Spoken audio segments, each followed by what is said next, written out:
The message hit my phone like a punch to the throat. We haven't had book club in months. Why?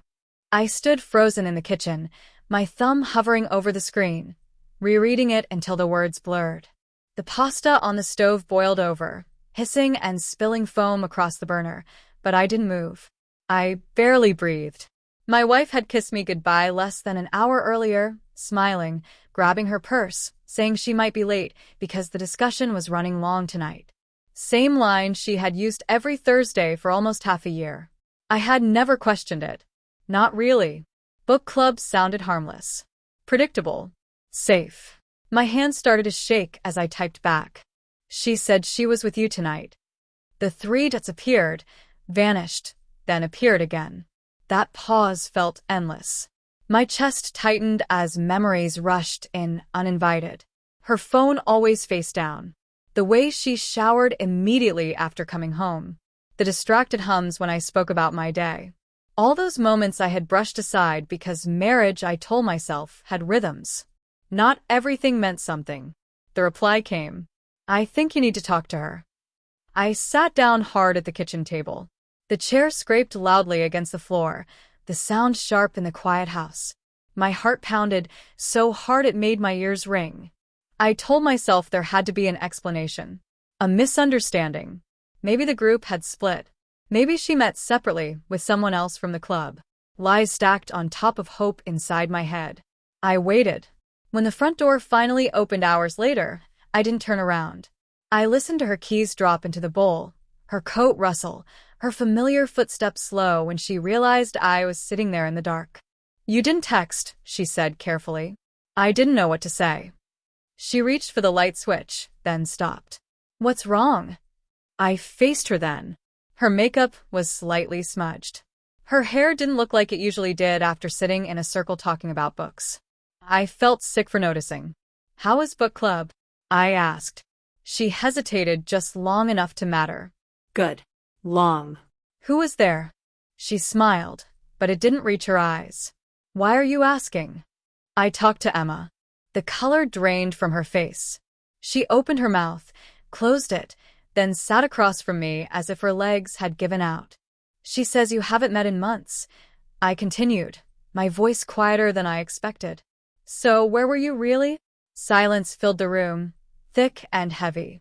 The clock on the wall ticked loudly, marking seconds I would never forget. I didn't mean for it to become this, she finally whispered. Something broke inside me then. Not loudly. Just a clean snap. So, it is something. She started crying, hands pressed to her face. I didn't reach for her. I felt like if I did, I would disappear entirely. I was lonely, she said. I didn't feel seen anymore. I laughed once, sharp and bitter. You never told me that. I didn't know how. So you lied instead? She nodded, unable to look at me. At first it was just coffee. Talking. Feeling understood. And now, her silence answered everything. I slept on the couch that night, staring at the ceiling, listening to the house. I thought I knew breathe around me. Every sound felt wrong. Every memory felt poisoned. I kept wondering how many times she had looked me in the eyes after seeing him and told me she loved me. The next morning, she tried to act normal. Made coffee. Asked if I wanted eggs. I couldn't eat. I couldn't even look at her hands without imagining them holding someone else. Over the next few days, the truth came out in fragments. Not one dramatic confession, but a slow unraveling. Text messages I hadn't seen. Late nights that weren't work. Smiles that weren't meant for me. Each discovery felt like reopening a wound that hadn't even begun to heal. I found myself doubting everything. Even moments from years ago. Was our anniversary dinner real? Or was she already drifting then? Had she checked her phone in the bathroom that night because of him? One afternoon, while she was in the shower, her phone buzzed on the counter. I told myself I wouldn't look. That invading her privacy would make me someone I didn't want to be. I looked anyway. A single message lit up the screen. I miss you. That was all it took. No heart emojis. No explanation. Just proof that whatever she claimed was over was still alive somewhere between them. When she came out, wrapped in a towel, I was sitting on the edge of the bed with her phone in my hand. She stopped short, already knowing. "I'm done lying," she said quietly. I nodded. "I'm done guessing." We talked until dawn. Not shouting. Not blaming. Just two exhausted people sitting in the wreckage of what used to be certainty. She apologized more times than I could count. I believed she was sorry. That didn't make it hurt less. By morning, I knew one thing with absolute clarity. I couldn't stay there. I packed a bag while she sat on the bed, watching silently. Not trying to stop me. Maybe she knew words had lost their power. "I don't know what happens next," she said as I zipped the bag closed. "I don't either," I replied. "But I can't heal here." The drive away from the house felt unreal. Every street held memories. Grocery runs. Late-night talks. A life that now felt like it belonged to someone else. I pulled over after a few miles and sat there shaking, the weight of everything pressing down on me all at once. I stayed with my brother at first. His spare room was small and cluttered, but it was quiet. Safe. At night, the pain came in waves. Some nights, I couldn't sleep at all. Other nights, I slept too much, just to escape my thoughts. She texted constantly. Long messages. Apologies. Promises. I read every word and replied to none. Silence felt like the only boundary I had left. A week later, we met at a cafe. Neutral ground. She looked thinner, worn down by guilt and fear. When she saw me, her face softened, the same way it always had. It still worked on some part of me, and I hated that. "I ended it," she said immediately. "I blocked him." "I believe you," I said honestly. Her eyes filled with tears. "Then why does this still feel so final?" "Because trust doesn't reset just because the truth finally shows up." We talked for hours. About counseling. About space. About whether love could survive betrayal. She admitted things that hurt to hear, but needed to be said. How easy it was to feel new again with someone who didn't know her flaws.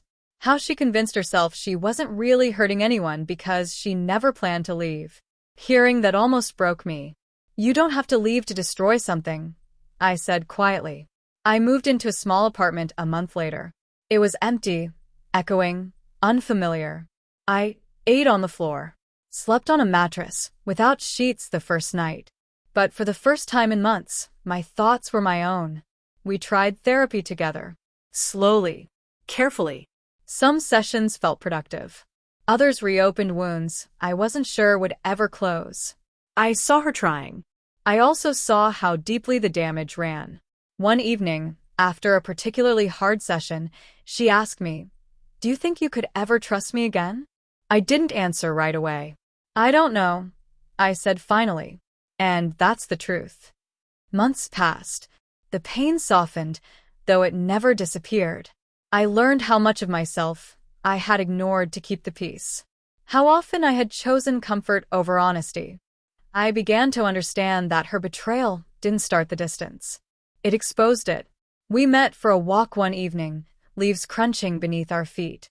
She asked if I wanted to try again. Really try. A new place. A fresh start. I stopped walking. My chest tightened, but my mind was clear. "I love you," I said. "But I don't think I can be your husband anymore." She nodded slowly, tears falling freely. "Thank you for not lying." We stood there a moment longer, then said goodbye. No anger. No promises. Just acceptance. That night, I sat by the window in my apartment, watching the city lights flicker. The ache was still there, deep and familiar. But beneath it was something steadier. Clarity. The truth had hurt more than the lie, but it had given me back my footing. And as painful as that realization was, it was also the first real step forward I had taken in a very long time.